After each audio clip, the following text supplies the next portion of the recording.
Exam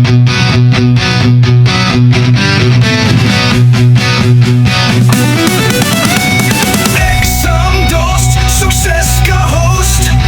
Sainik na vodaya mein topmost.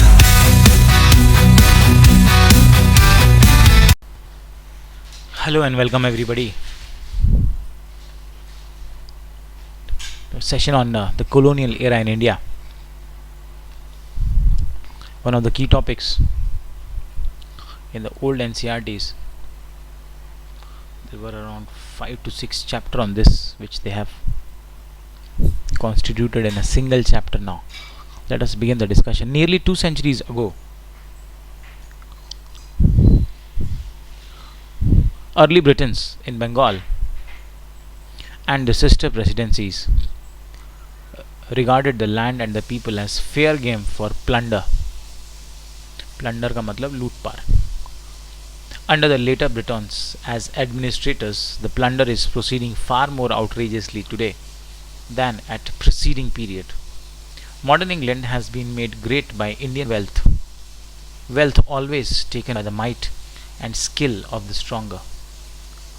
William Digby, 1901. Big questions in this chapter, which we will explore. What is colonialism? What drew European powers to India? What was India's economic and geopolitical standing before and during the colonial period? How did the British colonial domination of India impact our country, both economically, culturally, spiritually? We'll see. You can see on the left hand side a painting entitled "The East Offering Its Riches to Britannia" by a Greek painter, Spiridion, Roma, 1778. The painting is discussed later in this chapter.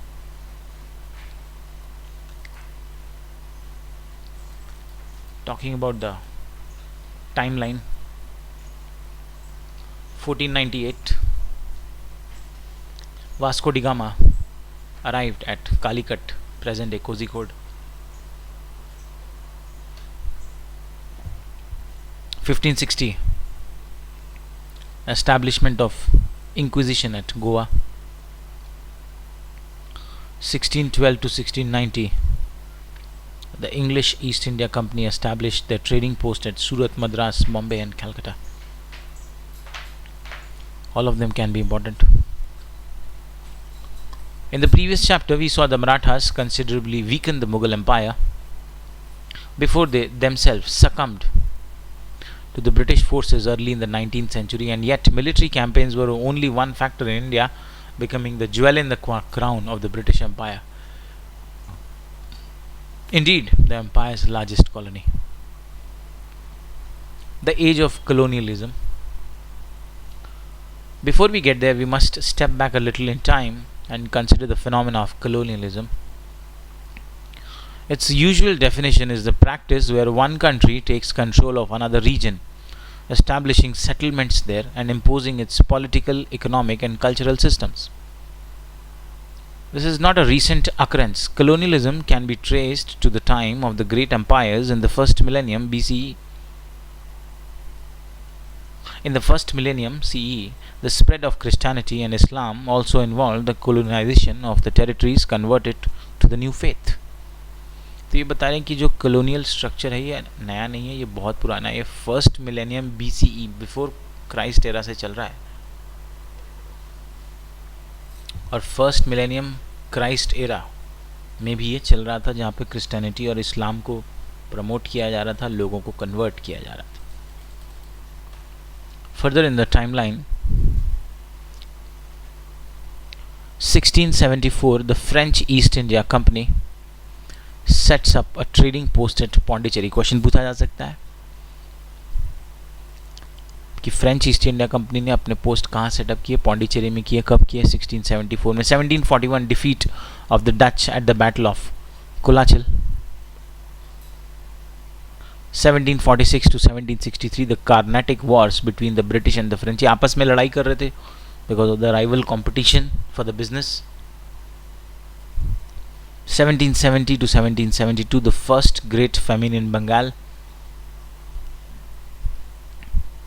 1818, sorry, here 1757, the British victory in the Battle of Plassey. 1818, the Third Anglo-Maratha War, which ended the Maratha power. 1829 to 1833, the Khasi uprising, the present-day Meghalaya. 1835, Macaulay's Minute on India's Education. 1848-49, fall of the Sikh Empire and the East India Company annexes Punjab after Maharaja Ranjit Singh. 1858, the British Crown ends the rule of East India Company and starts the British Raj. This happened because of the mutiny of Sepoy Mutiny, the Great Indian Rebellion of 1857. After this, the power was transferred to the British Crown from the East India. But the age of colonialism usually refers to Europe's expansion from the 15th century onward, which within a few centuries extended to large part of the world. As you will discover in higher grades, European powers, in particular Spain, Portugal, Britain, France and Netherlands, established colonies across Africa, Asia and Americas, Australia and many Pacific islands. After conquering large part of those regions of the world, often the conquests were achieved through military campaigns that involved the massacre or enslavement of native population. They defined enslavement as turning someone into a slave. What impelled those nations to undertake such campaigns? Political competition between European powers created a race for territorial expansion and global influence. Territorial expansion had obvious economic advantage, access to new natural resources, new markets, new trade routes, and often plunder, as we will see. Converting indigenous people, indigenous means local people, indigenous populations to Christianity was another powerful motivation. A lesser one but significant nonetheless was scientific inquiry. Knowledge भी हर जगह जाकर ये acquire करते थे. A desire to explore unknown lands so as to accumulate knowledge of the planet's geography and natural history. While colonizers often claimed they had the civilizing mission of bringing progress to the colonized peoples, who were often demonized as savage, primitive or barbaric, the reality was very different. तो ये जहाँ पर भी colonisation करते थे, ये कहते थे कि हम लोगों का इम्प्रूवमेंट करेंगे, डेवलपमेंट करेंगे, प्रोग्रेस करेंगे, लोगों को सिविलाइज करेंगे. जिन लोगों को ये डेमोनाइज या सैवेज कहते थे या बारबैरिक या लेस डेवलप्ड बताते थे, लेकिन reality was different. It was basically the loss of independence, it was exploitation of resources. They have given the meaning of the word. We'll just take a pause here. And demonize means to falsely portray an individual or a group of people in a very negative light.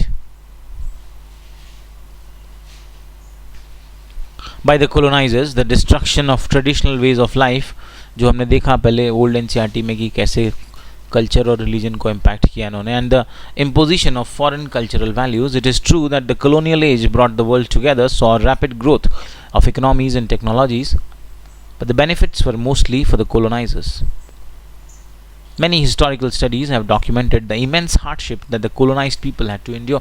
तो जितनी मुश्किल होती थी जिन colonies को ये capture करते थे, उन्हें बहुत ज़्यादा तकलीफ और उनकी हार्डशिप्स और उनकी एडवर्सिटीज़ को हमने देखा. Here you can see a picture how a British person is actually standing over a vast land. A cartoon depicting a British business magnate straddling Africa while he holds a telegraph wire. This is Edward Linley Sambourne in Punch magazine, London 1892. So basically world को वो connect तो कर रहे हैं technologies, but he is controlling a vast territory.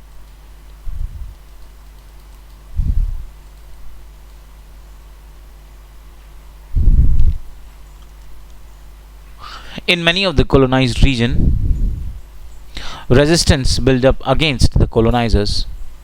The phenomena of colonialism declined in the mid 20th century, especially after World War II. Many factors contributed to rapid worldwide decolonization, with most colonized countries attaining independence. Here, however, we will focus on the special case of India. Europeans in India. India traded with the Greeks and the Romans over 2 millennia ago. Indian goods, spices, cotton, ivory, gems, sandalwood, teakwood, wood steel, among other commodities, were highly sought after in the Mediterranean world. Until the 16th century CE, when European powers began sailing to the Indian subcontinent, India was a vibrant economic and cultural powerhouse. Historical estimates by economist Angus Madison in particular suggest that India contributed to at least one fourth of the world GDP during the whole period. Today, it is 0.05%. It's 0.5%, making it one of the two largest economies globally alongside China, whose contribution was of the same order. It is remarkable that from the 16th century onwards, many European travelers to India described her as flourishing and noted the manufacturing capabilities, diverse agricultural output, and extensive internal as well as external trading network. However, this economic prosperity also made India an attractive target for European colonial ambitions. GDP, abbreviation of gross domestic product, a measure of the value of goods and services a country or the world in this case produces in 1 year. तो एक साल में एक देश में जितने भी goods और सर्विसेज बनाए जाएंगे, प्रोड्यूस किए जाएंगे, उसकी जो वैल्यू होगी वो ग्रॉस डोमेस्टिक प्रोडक्ट कहलाती है. The Portuguese, commerce and atrocities. The Portuguese explorer and navigator Vasco da Gama's arrival at Kappad near Kozhikode in Kerala in May 1498. पूछा जा सकता है क्वेश्चन, कहाँ पे आए थे वो? कप्पाड़ आए थे, कालीकट बोलते थे, प्रेजेंट डे कोझिकोड है केरला में. in May 1498 में he paved the way for the beginning of European colonization in India.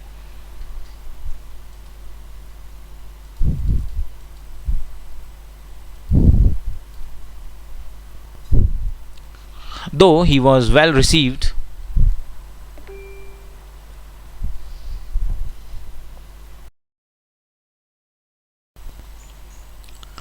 though Vasco da Gama was well received, his aggressive ways failed to establish friendly relations with the local rulers. During his second voyage, 4 years later, he seized, tortured, and killed Indian merchants and bombarded Calicut from the sea. The Portuguese captured strategic posts including Goa in 1510, which became the capital of their colony in India, as well as several trading posts along the Malabar and Coromandel coast. So Vasco D gamma यहाँ जब आया तो उसके काफ़ी respect किया गया, उसको बहुत अच्छे से ट्रीटमेंट दिया गया, लेकिन उसके साइड से थोड़ा नेगेटिविटी रही. अटैक करता था, लोगों को टॉर्चर करता था, इंडियन मर्चेंट्स को उसने मारा और गोवा को कैप्चर भी कर लिया. उसके साथ साथ 4 साल बाद जब वो वापस आया तो मलाबार और कोरोमंडल, जो कर्नाटका और जो केरला के जो कोस्टल पार्ट है तमिलनाडु की, उसको भी इन्होंने कैप्चर किया. The Portuguese implemented a system known as कार्टास pass, requiring all ships in the Arabian Sea to purchase Portuguese permits for navigation. This we discussed in Maratha, Rise of Maratha, that they cancelled this and they started collecting. ये tax मांगता था कि जो भी ship यहाँ आएगा, so ships without these permits were seized. This naval dominance allowed them to monopolize the spice trade between India and Europe for nearly a century. 100 साल तक spice trade इसने कंट्रोल किया इस तरह से काटास लेकर. Alongside commercial exploitation, the Portuguese presence in western India was characterized by religious persecution. In Goa, they established the Inquisition in 1560, which severely persecuted Hindus, Muslims, Jews, and Christians converts suspected of practicing their original faith. a plaque in Kozhikode marking Vasco da Gama's arrival in 1498. Inquisition, that's a tribunal. Tribunal is a gift set up by the Roman Catholic Church to judge heretics, that is, Christians suspected of holding opinions contrary to the Church's doctrine. Over some 600 years across Europe, many thousands of supposed heretics were tortured and executed. तो inquisition एक इस तरह का group है जो Roman Catholic जो church होते हैं उसमें जो हेरेटिक्स थे, जो बनते थे क्रिश्चियन लेकिन कुछ और ही व्यूज रखते थे, उनको टॉर्चर करना, उनको मारना और इसका जो काम करते थे, that was a inquisition.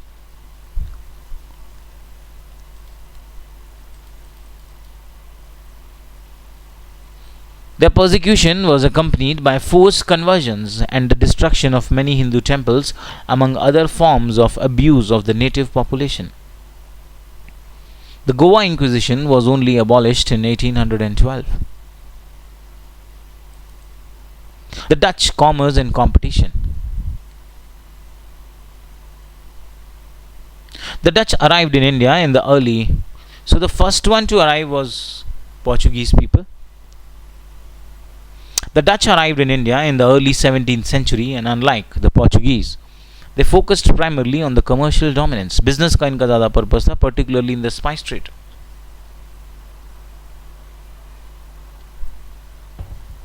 They established a Dutch East India Company with trading posts in various parts of India, including on the west coast, Surat, Bharuch, Kochi, and on the east coast, Nagapattinam and Masulipatinam, present day Machilipatnam. Their most significant presence was in the Malabar region of Kerala, where they displaced the Portuguese from several trading centers. तो इन्होंने Dutch लोगों ने आकर Portuguese लोगों को बहुत सारे post से कैप्चर कर लिया, हटा दिया, भगा दिया. A depiction of the Rajput king Marthanda Varma of Travancore after a battle of Kolachal, 1741 CE. This is the Padmanabhuram Palace. Question पूछा जा सकता है. The Battle of Kolachal was between the Dutch people and Marthandvarma of Travancore.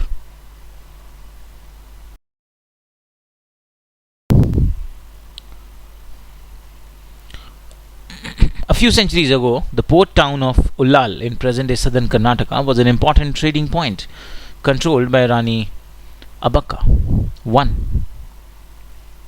In the later half of the 16th century, the Portuguese repeatedly attempted to take it over, but Rani Abakka I formed strategic alliances with neighboring kingdoms and thwarted their attempts. She was eventually captured and died fighting in prison. Her successor, Rani Abakka II, is reported to have created fireballs out of coconut shells and set several ships of the Portuguese navy on fire. Their inspirational stories remembered even today through the Yakshagana, a traditional form of dance drama. Karnataka में ये dance होता है. उनके बारे में बता रहे हैं कि कैसे उन्होंने पोर्चुगीज के साथ उनको आड़े हाथों उन्होंने लिया. Their presence in India was ultimately limited. It declined significantly after their defeat at the Battle of Kolachal in 1741, where the forces of Travancore under the king Marthandvarma decisively defeated the Dutch both on land and at sea. The Travancore kingdom was in the southern part of present-day Kerala. This battle was a rare instance of the Asian power successfully repelling the European colonial force. तो generally हमने European forces को नहीं रोक पाए, लेकिन this is an exceptional example where we not only thwarted them, we defeated them and then we make them retreat.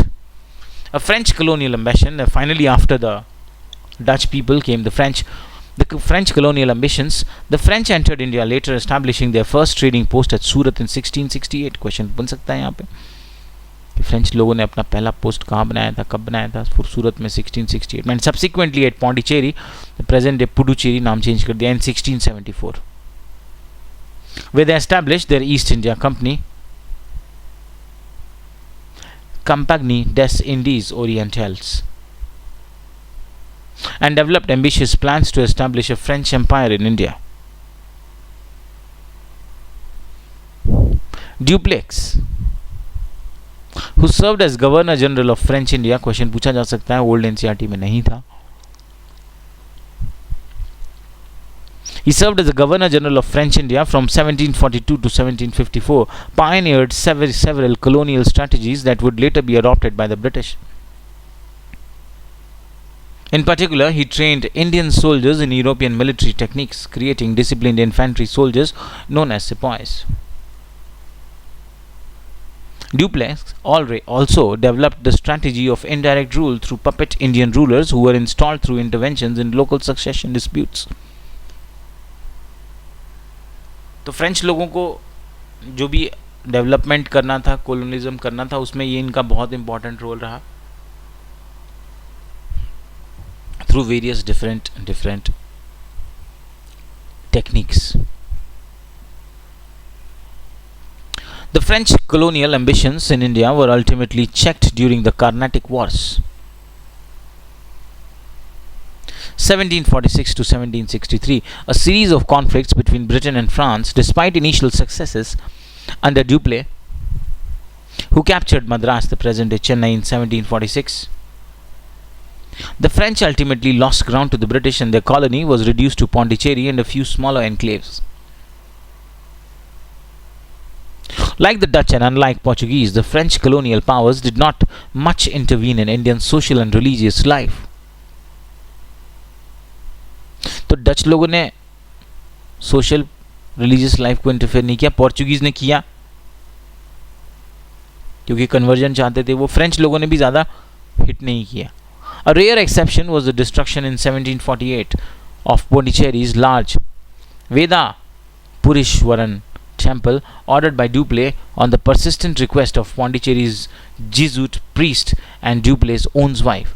तो अपनी पत्नी और वहाँ के प्रीस्ट के कहने पर इन्होंने एक टेम्पल को डिस्ट्रॉय किया, पर इसके अलावा नहीं. With a view to asserting the dominance of Christianity. Generally however the French had to be content with a modest amount of trade with India. तो जनरली ये अपने जितना भी बिजनेस था उससे खुश थे और ज़्यादा ये इंटरफेयर नहीं करना चाहते थे. ये एक टेम्पल को इन्होंने डिस्ट्रॉय किया. शायद क्वेश्चन बने पौंडीचेरी का वेदापुरीश्वरन temple.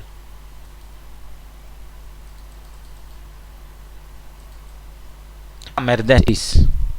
Yeah, you see here this a plan of Pondicherry showing the city enclosed in the fortification and grid planning. A large structure facing the sea at the bottom was the fort. The top of the plan points to the west. ये fort वाला area, यहाँ पे fort के बगल में इन्होंने अपना किला बना लिया है. और ये सारा इसका स्ट्रक्चर है कि कहाँ पर क्या होगा.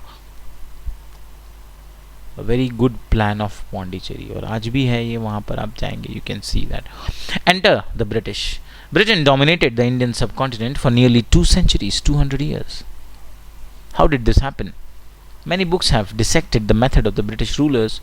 We will not attempt to tell a complete story, but will focus on the main aspects of their colonial presence in India. तो बहुत डिटेल में उनके रूल्स और रेगुलेशंस और क्या उनकी स्ट्रैटेजीज थी उसके लिए हम इन generally will have a bird's eye view of that and a little more wherever required. From traders to rulers.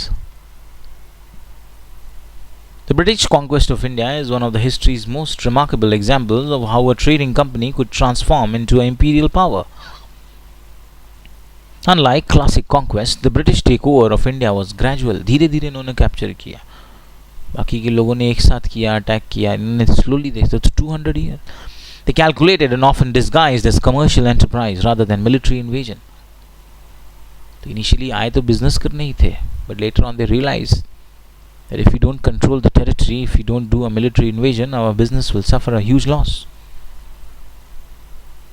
The English East India Company was established as a trading company and was granted a royal charter by Queen Elizabeth I. Royal charter means जो राजशाही है उनका फरमान, उसे royal charter कहते हैं. Queen Elizabeth I ने दिया, which gave it special power to raise a private army, for instance. Nevertheless, its agent initially kept up a pretense of being mere traders, which allowed them in the 17th century to establish footholds along India's coast with minimal resistance. Surat, Madras, Bombay and Kolkata among the first. तो ये trader बन के आए, और trader बन के ये इन्होंने अपना सेटअप किया. फुट होल्ड मतलब खड़े रहने की इन्होंने जगह ऑक्यूपाइंग, ज़्यादा इंटरफेरेंस ये नहीं कर रहे. Local rulers did not mind these trading post. आते थे तो गिफ्ट्स लेके आते थे बहुत सारे. As generally welcomed foreign trade, which let us recall was a long-standing practice in India. These modest beginnings concealed the company's long-term ambitions. तो accordingly यहाँ पर ये लोग ये बता रहे हैं कि so old NCERT में आप देखेंगे जो trade to territory में they later on they realized that if they have to do the business they have to control the territory, they have to become the ruler. पर यहाँ पर ये अब ये ऐसा बोल रहे हैं कि वो आए ही थे रूल करने के लिए पर छुप के आए थे. So let's go by this now. Before you read further, have a good look at the painting on the first page of this chapter. It was specially ordered for the London headquarters of the East India Company and is over 3 meters long. Observe every aspect of it, the people in the object, the symbols and the attitudes. Form groups of 4 to 5 students and then you have to study that. The strategy of divide and rule, not given in the earlier books. While maintaining an appearance of traders, the company's agents cultivated political relationship with local rulers, offering military support to some against their rivals, thus inserting themselves into Indian political conflicts and emerging as power brokers rather than foreign invaders. तो ये हमने देखा है पहले जो दो लोग हैं वीक किंग को ये सपोर्ट करके राजा बना देते थे, उनको आर्मी हेल्प देके, एंड जो वीक किंग अगर राजा बन जाएगा तो उसे रिप्लेस करना was not very difficult. They would also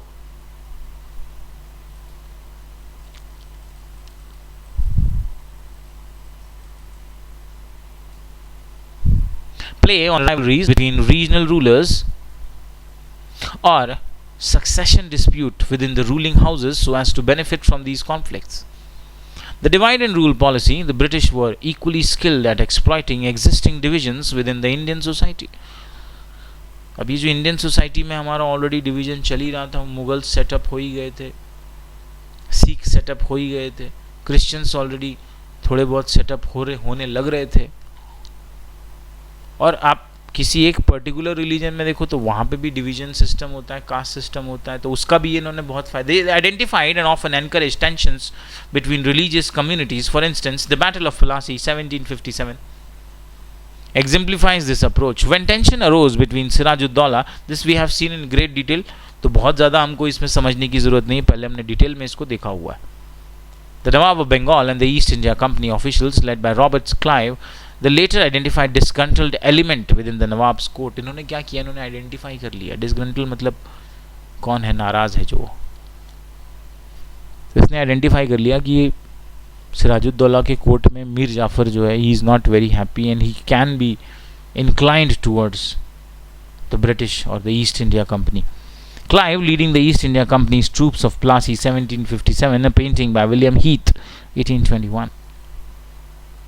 Clive hatched a conspiracy with Mir Jafar, the Nawab's military commander, promising to install him as the new Nawab in exchange for his betrayal. The battle took place at Plassey, as the British spelt it, some 150 km north of the present-day Kolkata. Some French forces assisted the Nawab, but Mir Jafar's forces, constituting the majority of the Nawab's army, stood aside, ensuring a British victory despite their smaller number. Even today, Mir Jafar in India remains a synonym for a traitor. By positioning themselves as a kingmaker, the East India Company gradually established control over increasingly large territories. In the 19th century, it went a step further and introduced the infamous doctrine of lapse, according to which any princely state would be annexed if its ruler died without a male heir. Doctrine of lapse हमने पहले भी discuss किया है. अगर किसी को कोई पुत्र नहीं, विदाउट नेचुरल मेल हायर, किसी को अगर पुत्र नहीं होगा तो उनकी टेरिटरी को एनेक्स कर लेंगे. This deliberately disregarded the Hindu tradition of adoption, which was a legitimate means of succession in Indian royal houses. तो कह रहा गोद लेना भाई नहीं चलेगा. In the Indian context, a princely state was a region that remained under the rule of an Indian prince, Maharaja or Nawab, but which had accepted British protection and guidance in exchange for maintaining internal autonomy. There were hundreds of them, from large ones such as Hyderabad, Mysore, Travancore, Jammu Kashmir, to smaller ones. At the time of India's independence, there were over 500 princely states covering about 40% of subcontinent. Princely state को define कर रहे हैं कि जहाँ पर rule तो Prince का, महाराज का, नवाब का चलेगा, लेकिन उन्होंने ब्रिटिश प्रोटेक्शन एक्सचेंज कर लिया. This is basically subsidiary alliance आएगा यहाँ पे. The doctrine of lands led to the annexation of numerous states, contributing to the expansion of territorial control of the British. This created much resentment. Resentment का मतलब होता है hate, घृणा करना, नफरत करना, in sections of Indian society, and contributed to the 1857 rebellion, to which we will return further. Another stratagem known as subsidiary alliance was to install a British resident in the courts of Indian rulers to protect them against internal and external threats. In exchange, they would have to maintain British troops at their own expense and conduct foreign relations only through the British. Subsidiary alliance को define कर रहे हैं. Again यहाँ पे देखिए, यहाँ पे ना तो इन्होंने डॉक्ट्रिन ऑफ लैप्स बताया कि इसने लॉन्च किया, ना subsidiary alliance के बारे में बात कर रहे हैं, और कितने सारे जो उनके गवर्नर जनरल थे उनके बारे में भी बात नहीं हो रही है. While appearing, तो सब्सिडी अलायंस हमने डिस्कस किया है कि हम आपको आर्मी प्रोटेक्शन देंगे, बदले में आप हमारे आर्मी के लिए टैक्सेस देंगे, आप टैक्सेस नहीं दे पाएंगे तो आपके एरिया को एनेक्स कर लेंगे, और फॉरेन रिलेशन बनाना है तो भी हमारे थ्रू ही, किसी से भी बातचीत करनी है हमारे थ्रू बात करेंगे. While appearing to preserve the sovereignty of princely states, the system efficiently transferred real power to the British, while burdening Indian rulers with the cost of their own subjugation. So, subjugation का मतलब होता है किसी को control कर लेना. तो basically वो खुद ही कंट्रोल होने का कॉस्ट भी खुद ही दे रहे थे. बेसिकली अगर आप आर्मी का पैसा दूसरे को दे रहे हो आर्मी मेंटेन करने का, तो वो काम आप खुद भी कर सकते हो, और वही आर्मी आप ही के अगेंस्ट बाद में यूज हो रही है. If you are not able to pay the taxes, तो आपकी ही जो आर्मी आप पैसा दिए आपने पहले, वही आपके अगेंस्ट हो जाएगी. That's what they mean here. They were burdening Indian rulers with the cost of their own subjugation. The ruler of Hyderabad was among the first to enter such an alliance in 1798. पूछा जा सकता है सबसे पहले subsidiary alliance में कौन गए थे? Several others soon followed. These so-called alliances allowed the British to control vast territories without the administrative cost of direct rule, creating what was called an empire on the cheap. तो empire तो चलाना नहीं पड़ता था. Empire चलाने के लिए बहुत सारी चीज़ें करनी पड़ेंगी आपको, एडमिनिस्ट्रेशन वो तो देखना नहीं पड़ रहा था, लेकिन फिर भी कंट्रोल आपका ही था. That's what is called empire of the chief. Question पूछ सकते हैं आप, एम्पायर ऑफ द चीफ मतलब without doing any administrative role you had the control, क्योंकि आर्मी का कंट्रोल आपके पास है, तो बेसिकली उस एरिया में. Once a state entered the system, exiting it was virtually impossible, as any attempt to break free would face overwhelming British military response. और एक बार आप सब्सिडरी अलायंस में आ गए तो अब आप उससे बाहर नहीं, आपको बार बार टैक्स कंटिन्यू देते रहना पड़ेगा, नहीं तो आपका जो टेरिटरी था वो एनेक्स कर लिया जाएगा. From paradise to hell. Devastating famines. A few years after its victory at Palasi, the East Indian Company secured the right to collect revenue in Bengal, Bihar, Odisha, some of India's richest region, because of agriculture and the mining activities and the artisans and the trade. Clive described Bengal in particular as the paradise of the earth.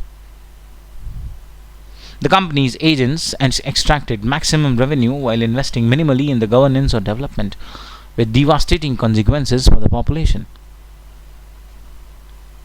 Paradise, in a religious context, it is called heaven here. It's an ideal, wealthy and perfectly happy place. In 1770-1772, coming on top of 2 to 3 years of crop failure, the harsh revenue collection targets imposed by the East India Company in Bengal, requiring farmers to pay a high rate of cash taxes on the produce of their lands. Regardless of the harvest, conditions caused a catastrophic famine which killed nearly 1/3 of its population, or estimated 10 million people. In fact, the company maintained harsh revenue collection targets. So, 2 साल बारिश नहीं हुई, सूखा पड़ गया, crops नहीं हुए, और इसके बावजूद भी इन लोगों ने बहुत हाई कैश टैक्सेस उनको देना पड़ा. रिगार्डलेस ऑफ हार्ड की खेती होगी या एग्रीकल्चर, आपका आउटपुट कैसा भी हो, आपको टैक्स देना पड़ेगा. and it caused a catastrophic famine. बता रहे कि 10 million means 1 crore लोगों की जान चली गई. Even increasing the land tax during the famine.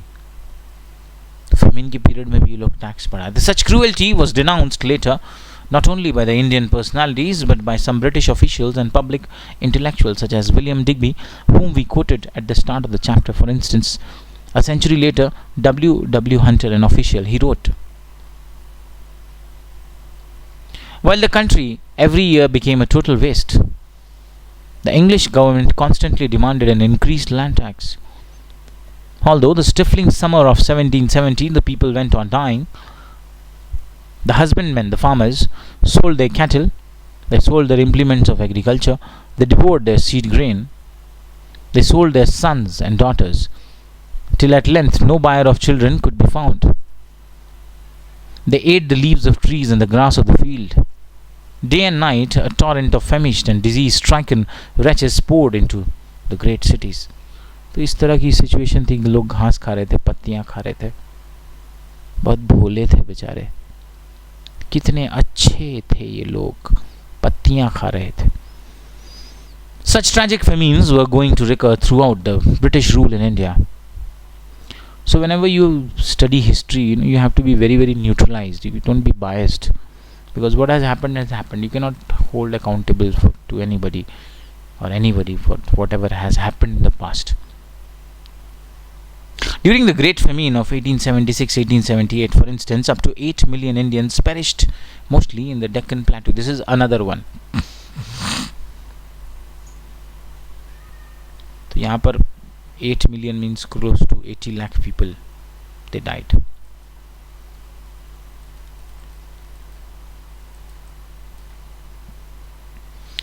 Here you can see the grain bag on Madras beach ready for export, while people were dying of hunger in large numbers.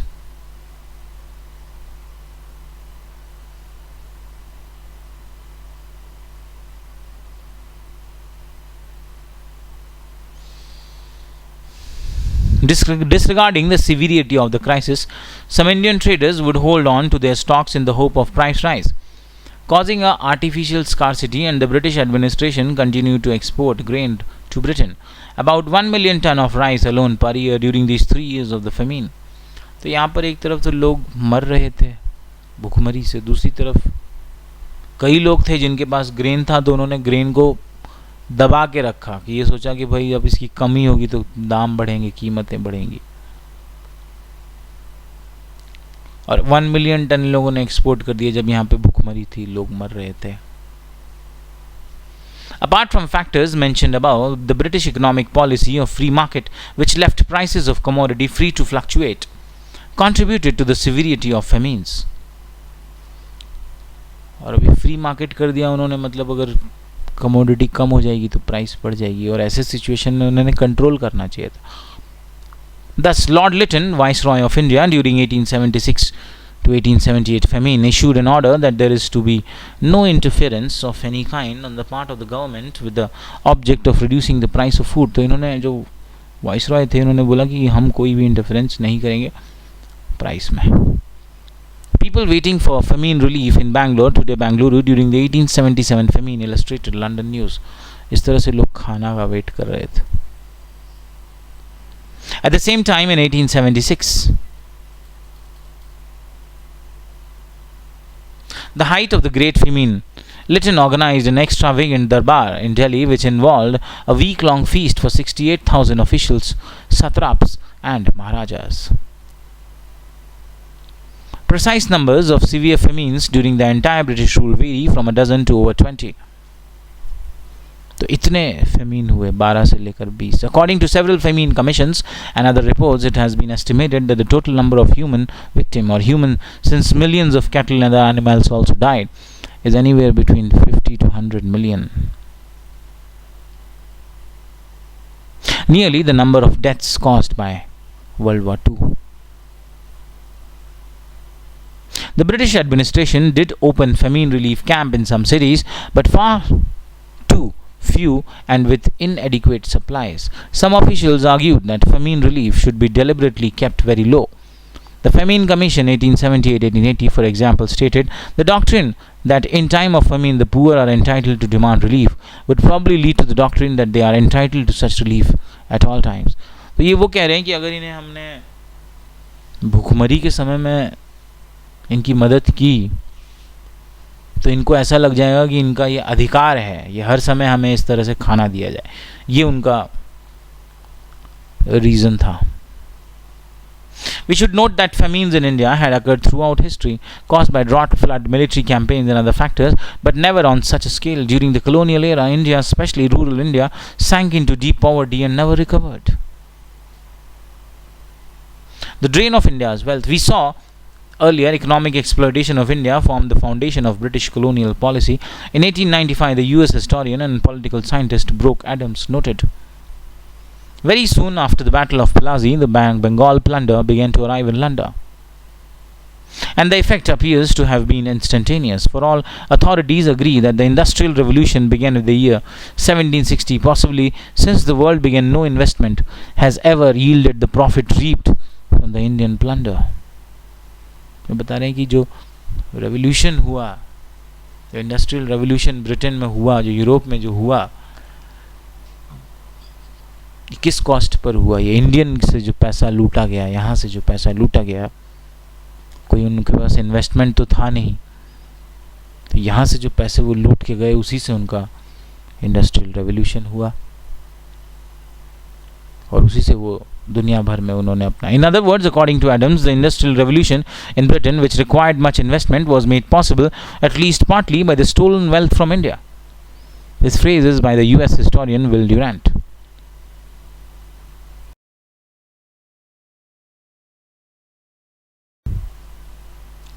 Taking his cue from scholars such as Adams and Digby, Dadabhai Naoroji, respected political figures, authored in 1901 Poverty and Un-British Rule in India. ये तो last NCERT में भी था, उनकी लिखी हुई book है ये दादाभाई नौरोजी की. पब्लिसिस्ट थे, लिंग्विस्ट थे, बिजनेसमैन थे, ब्रिटिश पार्लियामेंट में सर्व भी कर चुके. He compiled from British reports the wealth estimated to have been drained out of India. About the same time, Romesh Chandra Dutt, a historian, did a similar exercise in the economic history of India. All these studies showed that the colonizers had extracted many billions of pounds from India. A more recent estimate by Utsa Patnaik for a period of 1765 to 1938 comes to 45 trillion US dollars. This is in today billion, about 13 times of Britain's GDP in 2023. This was extracted not just through taxes, but by charging Indians for the colonial power's expenditure on building the railways, the telegraph network, and even on wars. 45 trillion के आसपास dollars के आसपास का इन्होंने wealth drainage किया. Had this wealth remained invested in India, it would have been a very different country when it attained independence. Why do you think Dadabhai Naoroji means by the un-British rule on India? Un-British rule means British का rule तो है पर वो un है. Un का मतलब वो rule है पर ना के बराबर है, वो है ही नहीं वो. He was an MP in the House of Commons in the 1892. So we have discussed. Question पूछा जा सकता है. Brooks, Adams, William Digby, Dadabhai Naoroji, R.C. Romesh Chandra Dutt, R.C. Dutt.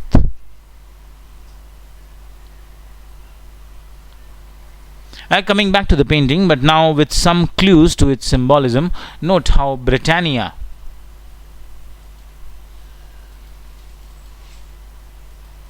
symbolic figure for Britain, sits higher than the colonies, pointing to her superior power, contrast with the lower position and bent posture of the colonies. Did they really offer their wealth, or did Britain seize it by force or ruse? Note also the Indians' dark complexion in contrast with that of Britannia, reflecting their belief in the superiority of white people over the dark-skinned natives. तो ये भी एक issue था यहाँ पर, थोड़ा skin colour को लेकर जो एपार्थीड सिस्टम हमने देखा. You can see the dark figures here, they are sitting down, and forcibly these white people, they are symbol of Britain power. Britannia with the lion symbolizing power. India offering pearls and jewels, animals from India. God Mercury symbolizing commerce and travel. The East India Company's naval power here you can see. China offering a precious jar. The two dark figurines offering bales of cotton. There's the old Father Thames symbolizing London. So that's a picture.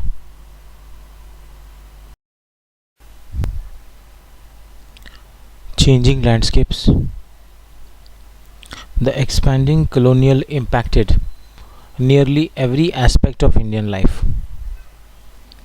As the rulers were convinced that India should be reshaped according to their superior conceptions, let us briefly look at few of those impacts. Decline of India's indigenous industries. Before the 18th century, India was renowned for its manufacturing capabilities, particularly in textiles, cotton, silk, wool, jute, hemp, coir being the chief ones.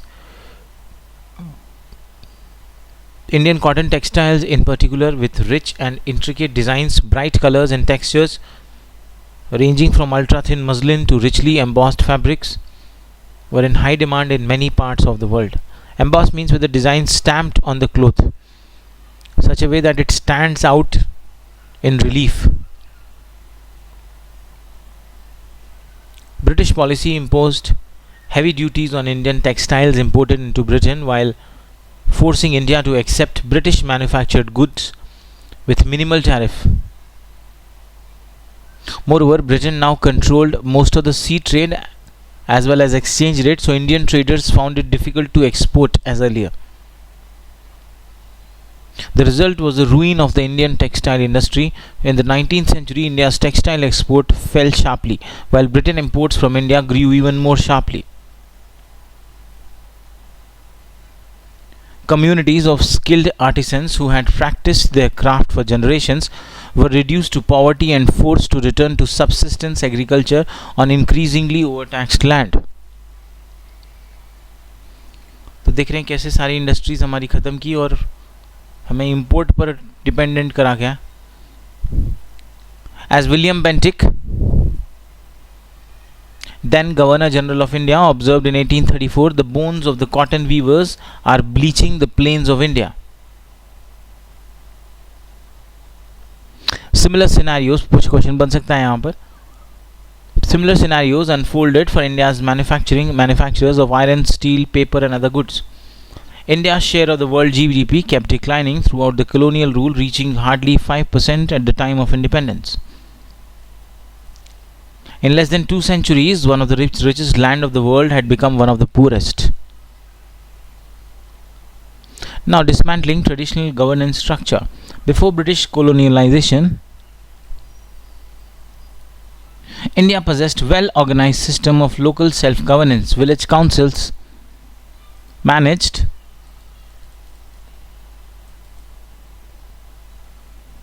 community affairs, resolved disputes, and organized public works such as irrigation, roads. Regional kingdoms maintained complex administrative structures that had evolved over centuries to address local needs and conditions. Charles Metcalfe, an acting Governor General in the 1830s, described the system and its efficiency in its important statement. The village communities are little republics, having nearly everything they want within themselves. They seem to last where nothing else lasts. Dynasty after dynasty tumbles down, revolution succeeds to revolution, but the village community remains the same. This union of village communities, each one forming a separate little state in itself, had contributed more than any other cause to the prevention of the people of India, so to the preservation of the people of India.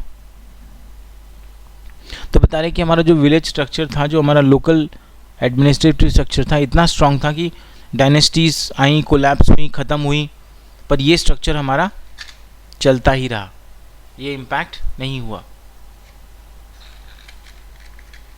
The British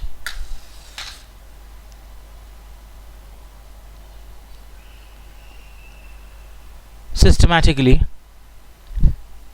dismantled these indigenous governance systems, replacing them with a centralized bureaucracy designed primarily to facilitate tax collection and maintain order. rather than promote public welfare. This transformation destroyed centuries-old mechanism of community decision-making. The introduction of British codes of law disregarded customary laws and practices that had governed Indian communities for generations. तो ये बता रहे किस तरह से पहले textile ख़त्म किया, फिर rule and regulation structure governance part ख़त्म किया, फिर नए नए लॉज लेकर आए, इंडियन लॉज ख़त्म किए. While presented as modernization, this imposition of a foreign system unsuited to India alienated ordinary Indians from the judicial system, creating courts that were expensive, time-consuming, and conducted in a foreign language. Transforming Indian education, creating brown Englishmen. Education became a powerful tool for the creation of a class of Indians who would serve British interest. कह रहे उन्होंने educate किया जो जिनको वो अपना servants बनाना चाहते हैं उनको एजुकेट किया. In earlier centuries, India had diverse educational tradition, pathshalas, madrasas, viharas, and many forms of apprenticeship learning. These institutions transmitted not only the practical knowledge but also cultural values and tradition. Even in the early 19th century,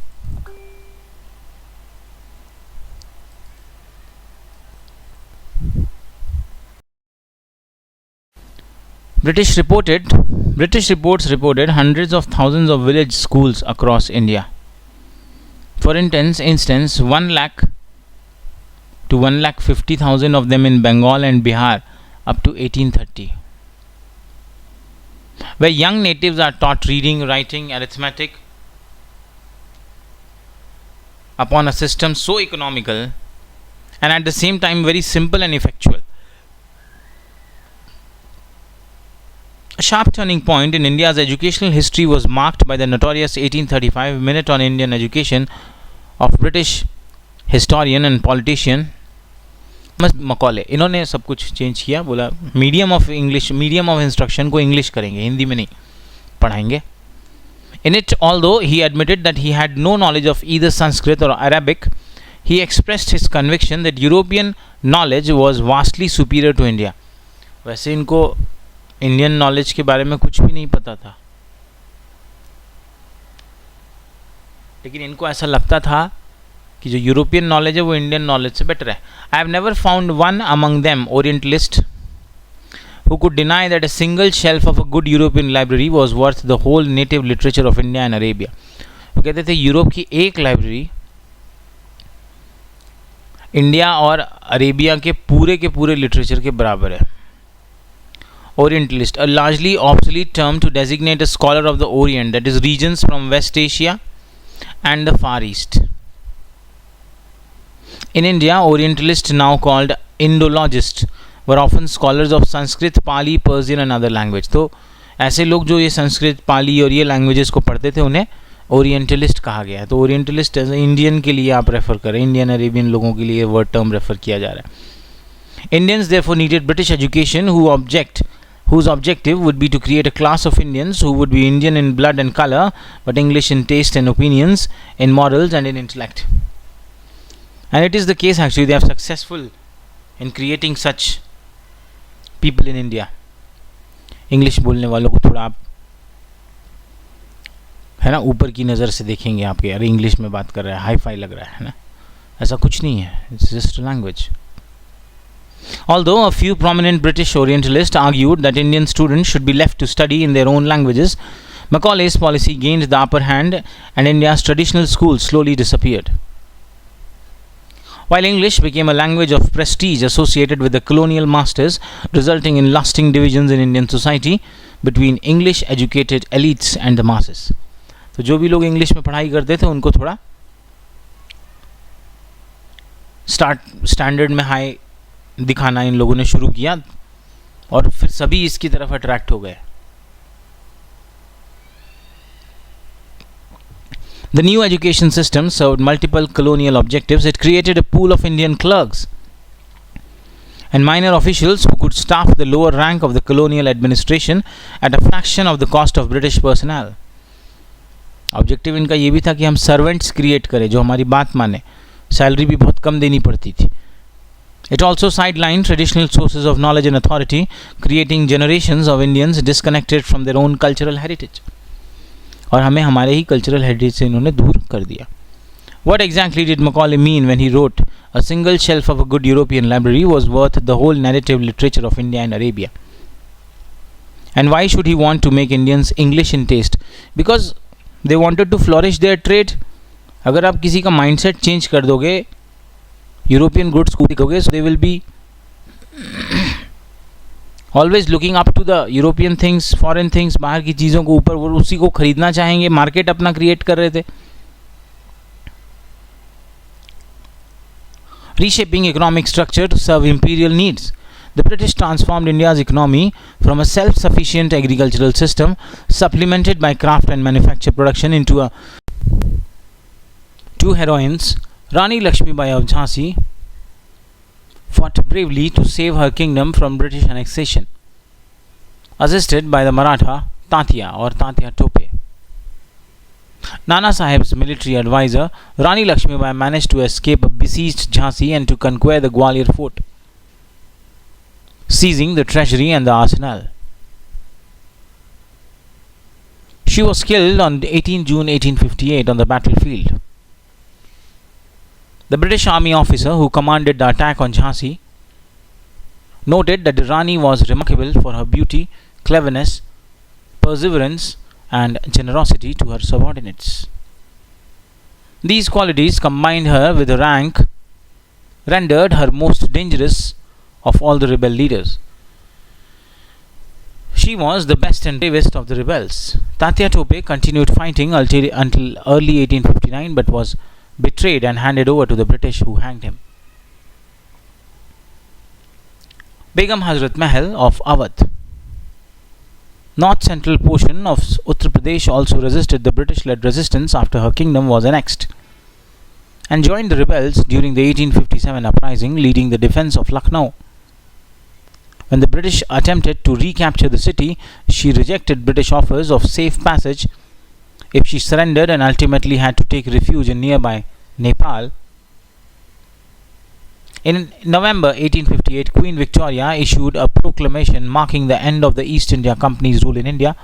She promised non-interference in religions matters and greater inclusion of Indians in the administration.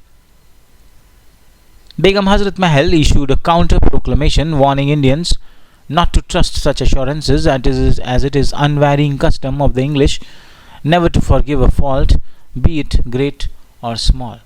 Detail of the portrait of the Begum Hazrat. Question can be asked. Old NCRTs में भी दिए हुए थे. This topic is very important. एक या दो question आपको यहाँ से ज़रूर बनेंगे. Please go through the video, revise the topic. I have covered mostly all the important points. This is the translation. You can see the title page of the first English translation in 1785 of the Sanskrit text, the Bhagavad Gita, or the dialogues of Krishna and Arjuna. Using the modern spelling, the translator was Charles Wilkins.